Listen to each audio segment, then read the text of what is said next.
Yan, what a journey. Sa akin kasi parang struggle na pupunta ka na Manila or somewhere to audition. Until it happened na we had, there was online auditions. Got back to me and then told me na, yeah, we received a video and you're okay, go to the next, process. So, eventually,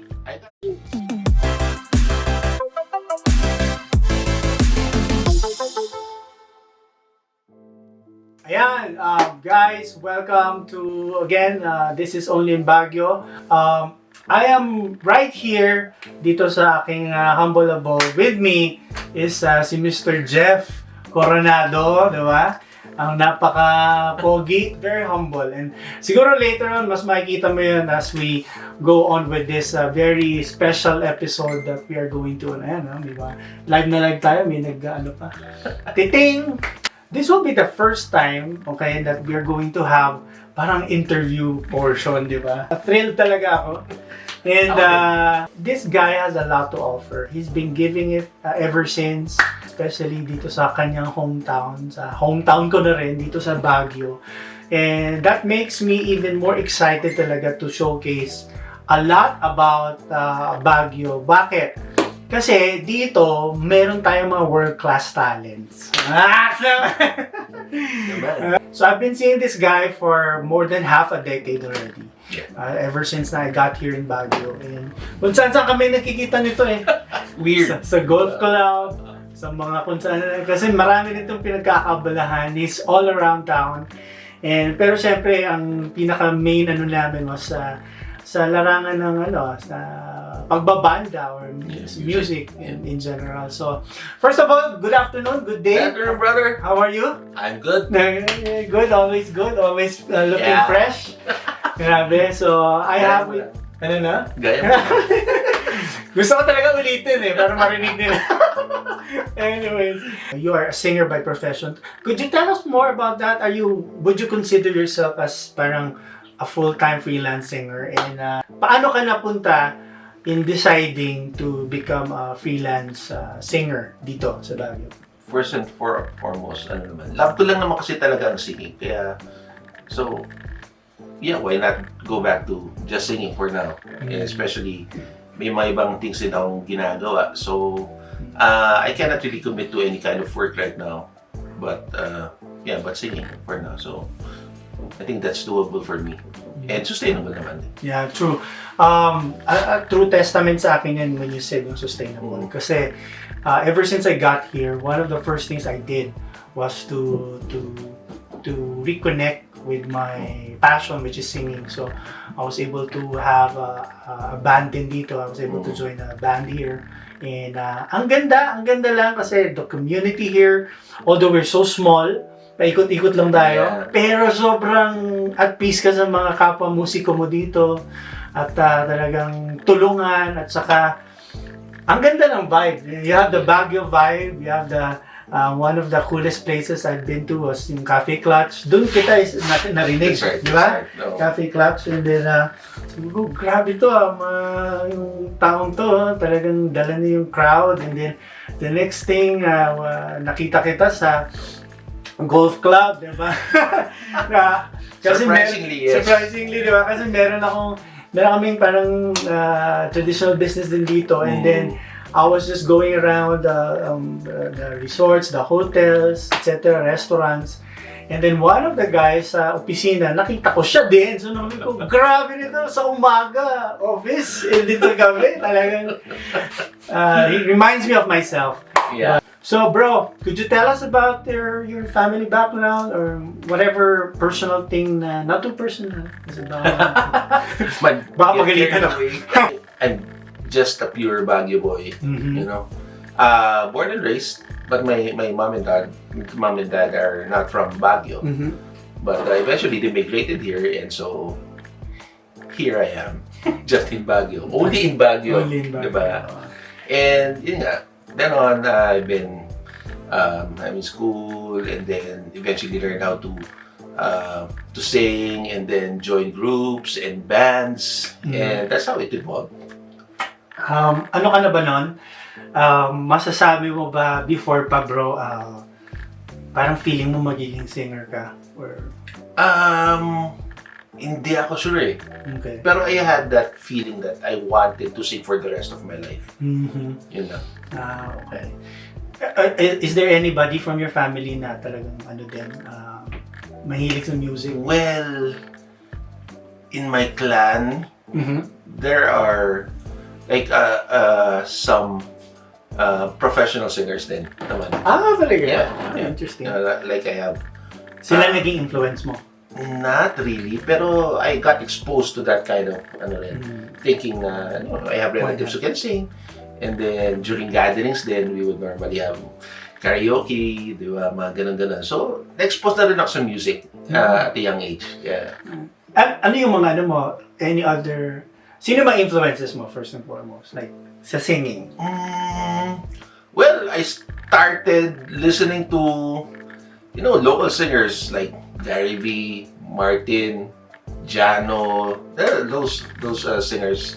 So medyo, I think it started with that until it evolved to the international artists like Kenny Loggins, Maxwell, ganun. Social mga high class yung mga names na nabag. Ako, ikaw ba? Si James Ingram. First. Yeah, yan din. Oh, of course. Ang first ko, when I was second grade, the Beatles. I remember, half day lang ako sa school, tapos pag uuwi ako sa bahay, kasama ko yung mga naiwan dun sa bahay. Pag 1:30, sa ABC5 pa yata yun, panay music video ng The Beatles. So talagang na-immerse ako dun. And, actually, isa pa, Freddie Aguilar. Talaga? During our kasi country din dito eh. Hindi. At saka, every time we will have a trip, a long trip, my dad would just play Freddie Aguilar the whole trip. And, yun. Wow. Anyway. Galing. Si Megan, sa friend of mine. Yeah. I don't know, naalala niyo ba? That was back in the day. Hello sa kanya. Alam ko nasa Bora sa ngayon eh. Right. Anyways, Freddie Aguilar is quite popular obviously. Very, very popular. Nung tumutugtog din ako sa abroad, naku, sobrang, di ba? Yes. Kasi di ba ikaw tumugtog ka rin sa abroad, guys? Yes. Ano din to, international. And then later on, he's gonna tell you more about that. Pero tell us about that. Yung, di ba, saan ka ba tumugtog sa abroad din? Yeah, Singapore. Yeah, for a few months with some of my friends here in Baguio. And then, it was a good stint. It was fun. Okay. Actually. Tell us more about, kasi ako bro, diba, I got here 2016. Yeah. And, impressed na ako sa music, the talent is there. Yung vibe ng mga tao going to mga cafes and bars just to see people play and sing. Talagang sobrang rich nun, especially pre-pandemic. Yeah. Pero I wonder kasi, being in a small community like Baguio, tapos ikaw, halimbawa, mataas ng pangarap mo, you want to be a singer and all those things. Does that ever challenge you as a singer na parang, hey, maybe I want to go to Manila, hey, I want to go to abroad, or can I just stay here? Is it really possible na dito na lang ako? I mean, these are real questions. Yes. Pero you get what I'm saying? Kasi diba, minsan may mga ganun tayong especially if singing is your passion and, if you have dreams of becoming, someone big or actually emulate someone who is, a really good singer and making it really well. So, personally, parang I had that thought din. Parang, as I want to sing and, I want to sing maybe in a bigger venue, something like that. So it comes to mind na, what do I do? Do I go to this place? Do I have to do something? There are a lot of things you have to consider din. Pero, but I think it all starts with a dream. Yeah. If you dream something, you have a goal, di ba? Eventually, you start working on it, and then until eventually you get there. Totoo. And you know what, guys? Doon ko siya hinahangaan kasi Obviously, he's been singing for years already. I would consider it, with all respect, a seasoned singer. Pero he has that goal and dream na to continue, to evolve, to grow, and obviously, singers, they're all about bringing satisfaction to their craft. At the same time, helping people na matulungan sila, at least emotionally, na mapasaya namin kayo, and all those things. And this guy right here, hindi siya nag-stop doon. In fact, I think just recently, he was able to represent the Philippines. Yan, doon ako excited. Alam niyo ba guys, he's a 2-time gold medalist for World Championship of Performing Arts. Did I get that right? And grabe, clap doon. Tapos I think as a group, naging bronze medalist ng Philippines. Yeah. Tama ba research ko? Yeah. Tama naman. And ang galing. Kasi the first time I heard this was, I think yung mga batch nila Jed Madela. Then I have a friend na nag-join din siya dyan. I think he was 2018 at that year. Tapos di ko alam na ongoing pa rin pala siya. Tapos the last time I checked, parang he was supposed to go last year or 2 years back. Yeah. Tapos nausog, no? Yes. And then, talagang pinurso mo pa rin. Sige, could you tell us more about that journey and what was your thought process? But first of all, parang paano mo naisip na, wow, I'm gonna do this. You know what? I'm gonna do this. I'm gonna go there. I'm gonna represent and just be myself, whatever. So, anything. My God, what a journey. Kasi, started off, well, of course, I've heard about WCOPA before. And I've always been intrigued and always have been thinking of joining. And, until sa akin kasi parang struggle na pupunta ka na Manila or somewhere to audition. Until it happened na we had, there was online auditions for WCOPA. So, I just took a risk. I sent the video. And then... Tsaka nag-send parang may mga qualifications. Site or an email na parang, you send format, something like that. And then, so nag-send ako. After a few days yata, or maybe a week, they got back to me and then told me na, we received your video and you're okay. Go to the next, process. So, eventually, I got in and actually, that was 2020, I think. Yeah. Pre-pandemic. Yes. So, parang we were set to compete 2021, I think, July. And then, na-move because of the pandemic to November or October. Yeah. And then, na-move ulit kasi pandemic was still, there. Tapos, until eventually, it happened this year. Grabe, July. Tapos, it was... How was the competition, man? Take us through there. Then saan Alright. Sa LA? LA. Okay. So, just this July, we went to LA, to Anaheim, California, and then competed there. There were 64 countries competing for the different categories or divisions, so to say. It was very memorable. It was fun. It was also exciting and very malaki bang pressure? Medyo ganun eh. When you think of na you're competing and representing the Philippines, medyo parang laki ng parang expectation. Na expectation na naghahalong kaba and nakaka-emotional siya. Kasi syempre, I mean, we all know, modesty aside, diba? Parang Filipinos are known for producing great singers, diba? Yeah. So parang pagka dun sa 64 na yun, may sort of expectation, tama ba? Yun din. Ano ba record natin sa WCO?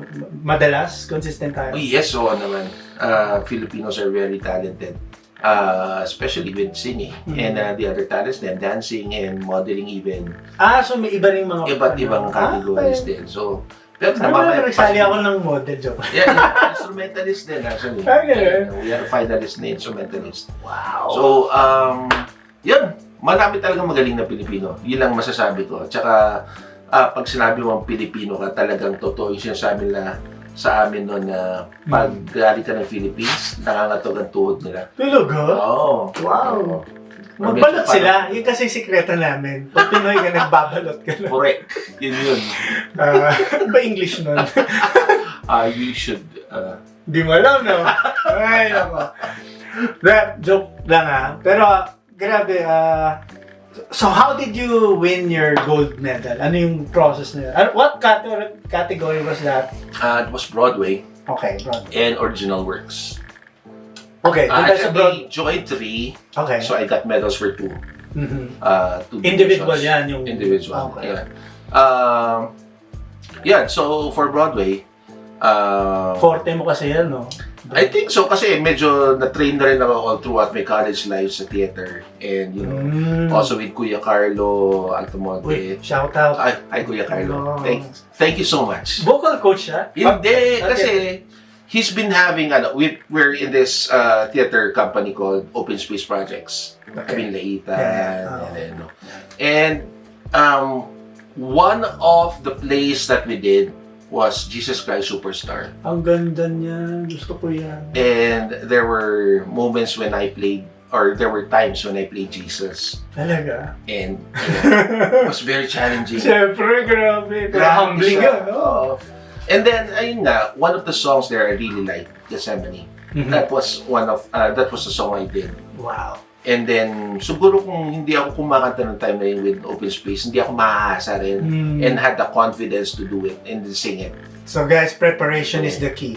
Yes. Not just about dreaming, it's years of practice, experience. That is very true. That's very true. So, it's not enough to dream. Mm-hmm. Of course, you have to, do your part. Yeah, true. And then, the other one was an original composition by another musician, friend here in Baguio, but is now based in Canada, is Ian Acosta. He made this song entitled Panahon Lang Ba? And of course, I asked permission from him if I could do it. So he did, and then yun din. So thanks din to our coaches in WCOPA, si David and ano. Paano mo naisip si Ian? Parang meron ka lang song na naka-prepare na? Merong division doon na original works. Actually, marami yun. There's gospel, there's pop, there's R&B, jazz, Tapos naisip mo lang siya. And then, naisip ko lang siya, I can actually do it here. And then, sinabi sa akin, nung nandun na kami sa States, sinabi sa akin, ay, Tagalog pala yung original work mo. So, mas may struggle yan. Kasi, syempre, ang judges, yeah. diba? Parang di naman maintindihan yan. So, correct. Oo nga, no? Parang di ko naisip yan. Ang naisip ko lang, original work siya that I can do. So, most probably kung English siya, mas high ang risk na manalo ka. Or, yeah. But, I just did my part. Galing. And sang the best I can and perform the best I can. So the judges there, you were saying, parang, they would give respect in whatever language. They would base your song sa performance mo. On the performance. Yun nga, so... Galing, no? Yun nga, so I got a gold as well for that. And for both divisions, I got gold medals and I got the division champion of the world division winner. So to get to that, you have to get a certain score, which is higher than gold. Ganun? Grabe, guys. So, ilan lang kayong makakakuha nun for the category? Grabe, sobrang chills ko ngayon. For the... Imagine mo of 64 countries, diba? To be selected. Just to be selected to represent. Yun na lang eh. Yun na lang eh, diba? Something na yun, diba? Pero to even get a medal. You know what? I was actually just thinking na parang kahit bronze lang or something, parang makamedal ako is actually such an honor already. But to so, mapadala ka lang. Yun. And the whole experience as well. Was, So, I hope na-inspire kayo kahit taga Baguio tayo dito, guys. Alam mo, maybe right now you're watching us, maybe you're just a high school student, or maybe your parents are encouraging you. You know what? Just keep dreaming, and many things can happen a few years from now. And shout out kay Ian. Yes. He's actually wedding singer namin siya. Really? Oo, dalawa sila. Wow. Guitarist siya. Tapos, and a singer din. Then singer din. Yeah. So, he's now based in Canada. Oh, so, You know what? Actually, speaking of dreams, it's never too early or too late to dream. Actually, I'm not too young, you know. But you know, if you love what you do, young looking lang siya, guys. Baby face. Baby lang. If you love what you do, you just do it. Yeah, totoo. Ako, personally, I was really inspired, bro. Kasi nung nakita ko yun, sabi ko, ayun yun eh. Sometimes you get dragged with whatever pressure, especially nowadays with the social media. They're kind of dictating what kind of the things that what the norm is. What the norm is. Pero diba, you don't need to be detached sa passion mo pagka ganyan. Yeah. So that's what I appreciate about what you did right there. And ano pa, world class pa, diba? World talent, yun yung mga sabi niya siguro, wala akong magawa. Sige nga, sali nga ako ng competition. Awesome yung... Thanks for sharing, man. So, if you feel like, you want to join? Join? Go to the side. Yeah. Okay, tell us about your, sige, kasi you've won it. So, obviously, there's a lot that you got to do. Especially in terms of preparing for it. Doon naman tayo sa vocal aspect. No? Paano mo mini-maintain, para sa mga aspiring singers dyan, paano mo mini-maintain yung boses ng over the years? Ano ta? Voice less? Ano mo lang, encourage mo lang nila. I think one din yan parang disiplina din sa sarili. So if you're taking voice lessons or you know about the basics of singing, then just do that. Continue doing that. It's not enough to do that for just a week or whenever you feel like. You know, if you want to maintain or become the best singer you can possibly be, then do whatever's necessary. If you need to take more lessons probably or take advice from someone who's knowledgeable, go ahead and do that. Of course, practice is key. Totoo yan. Lalo na, partida dito, bro. Ang lamig pa dito sa bahay. Mahirap din. Lalo pag umaga yung kantahan. Yeah. Bro, good stuff. Ang ganda ng mga nabanggit mo. I actually learned a lot from it. And, okay, so, pero ikaw, what will be your message when it comes to aspiring singers? Whether you're from Baguio or elsewhere. Sige, what's your message after all yung mga experiences mo so far? And I'm sure, because a lot of people, ako personally, minsan, na tayo, diba? We get caught up with things like, if I want to be an artist, and therefore I have to be like a celebrity, or for example, if I want to be a basketball player, I want to be in the PBA. Of course, that's a good goal. That's the ultimate goal. Pero it doesn't stop there. Just because you're not a PBA player, it doesn't mean that you have to stop playing basketball. Yes, or just because you don't have an album or not just yet, it doesn't mean that you have to stop. That's right. Diba? Kung slim yung chance mo. What I'm saying is, being an artist is just being who you are. And yun. Pero ikaw, ano yung message mo? Because a lot of people, we're not like Martin Rivera. In your case, not there yet. Pero naging world champion ka, that's the bottom line. Diba? So that's so inspiring. What's your message now? Well, for aspiring musicians, or if you're already playing, just love what you do. Yeah. Never perform out of vanity. Just sing or perform from the heart. I think that's the best feeling when you're performing. For me, parang the high that you get from authentic performance. Yeah. Not just because of impressing people. Tama. Also, siguro if you're trying to make a living out of it, parang just know your worth.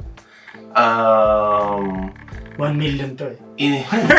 I wish, diba? Sana please kunin nyo for 1 million pesos. But what I'm saying is, parang, if you know your caliber naman, parang, just set the bar right there, di ba? Wag kang papalugi. Don't let people, naman, parang, take advantage of you. So, Tama. Content is something that you invest in, something that you have put time in and effort and everything else. So, just know who you are and what you are, siguro. Yeah. Para paakyat ang direksyon nating lahat. Diba? 100%. Totally agree, bro. And it's good to hear it from someone, diba, na was made it in this industry.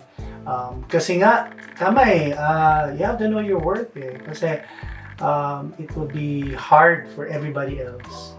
It starts with you. It will be hard for yourself if you are too hard for yourself, or if you're too, what's the word? Yung parang nilulugi mo yung sarili mo, yung being too desperate, maybe making it, diba? Pero tama ka, if you start from your heart, you just be authentic, and of course, you put the discipline, the practices.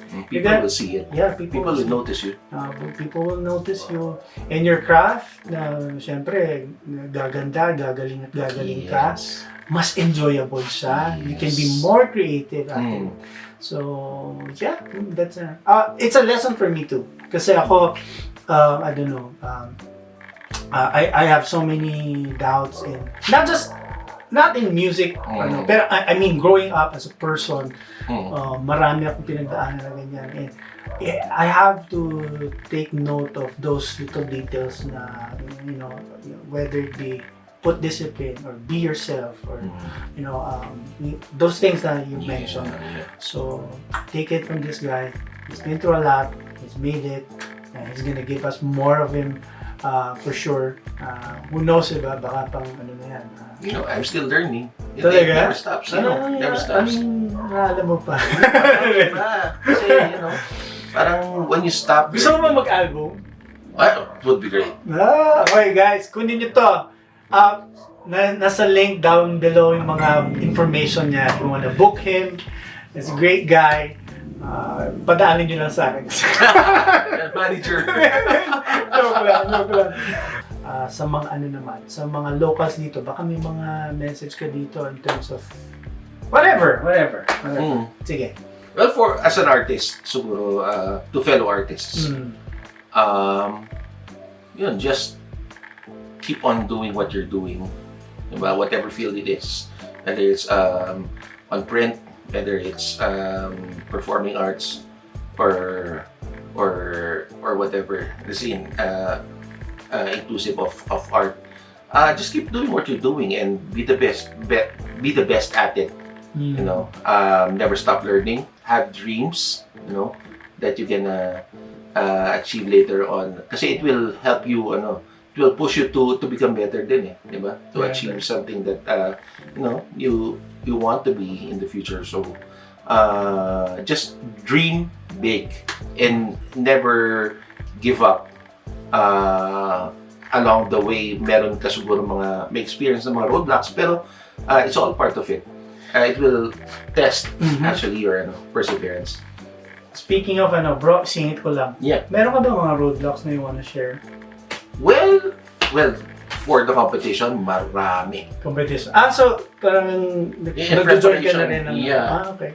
In preparation for the competition, but even before then parang how do I go about it? Mga ganun ng mga thoughts. Pero, competition, since it's pandemic, and it's just like the Olympics, you have to fund it. So, looking for sponsors was such a struggle.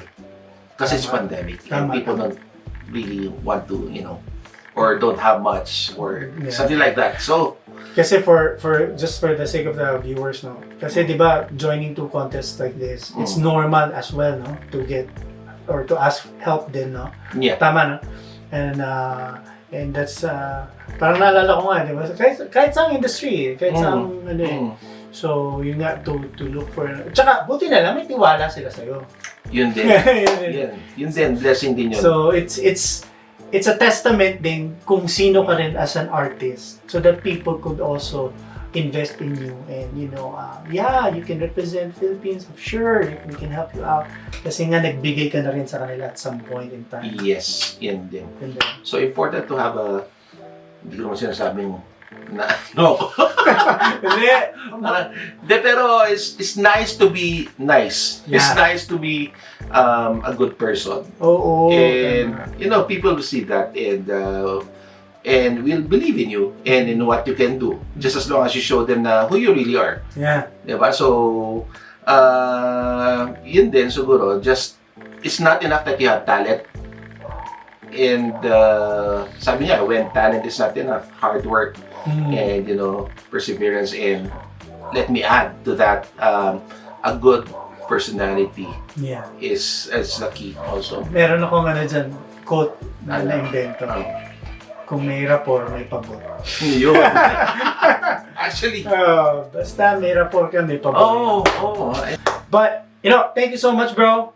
I'm sure, hopefully, natuwa ka rin sa pakape natin. Oo naman, napakasarap. Gusto niyo po ng barista. Ito po. Barista, Meron kaming mini dito. Sana natuwa ka rin. Ikaw yung first ka dito sa, I'm honored, brother. Grabe, nakakatawa. Nakaka-inspire. So, again, guys, this is all for you. So, like and subscribe if you want our content, and if you have any questions, if you have suggestions, and if you want us to do stuff like this, let us know. And I pray and hope that you guys are all good, and that more meaningful things to come your way. And yun lang po. So, salamat. Peace. Hi, I'm Jeff, your world champion. Please subscribe to Jet's YouTube channel, Only in Baguio.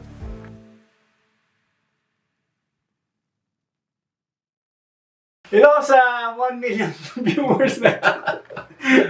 Yes. Sana nag-enjoy ka. That was fun. Oo naman. Diba? That was fun. Malay mo bro, susunod may studio na tayo. Yun. Diba?